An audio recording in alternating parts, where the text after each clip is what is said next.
Eu sou o maestro Roberto Tibiriçá. E eu sou o pianista Victor Cairas. E nós já tocamos juntos. Você lembra quando foi isso? Foi, eu acredito que tenha sido 12 ou 13 anos atrás. Você tinha o quê? 16, 18 anos? Não, eu devia ter uns 18 já.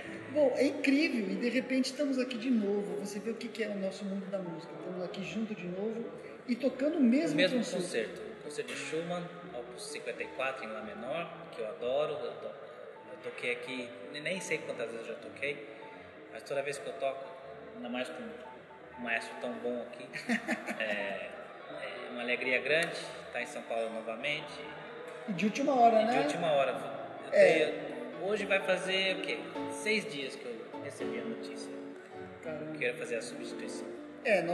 Como vocês sabem, infelizmente o maestro Michael Corning adoeceu e nos chamaram de última hora para assumir esse concerto no próximo sábado. E nós, inclusive, mudamos o programa. Nós vamos fazer a abertura As Criaturas de Prometeu, de Beethoven. Depois o Victor toca o concerto de Schumann. E, em seguida, eu vou fazer a 7ª Sinfonia de Beethoven, que é um ícone das sinfonias de Beethoven, uma das coisas mais lindas. E esse prazer da gente estar aqui junto novamente.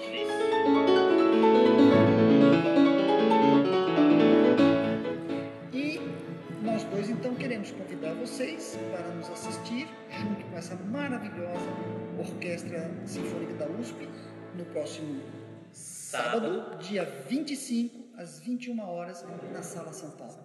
Venha nos prestigiar, né? Obrigado. Beijos. Nos vemos.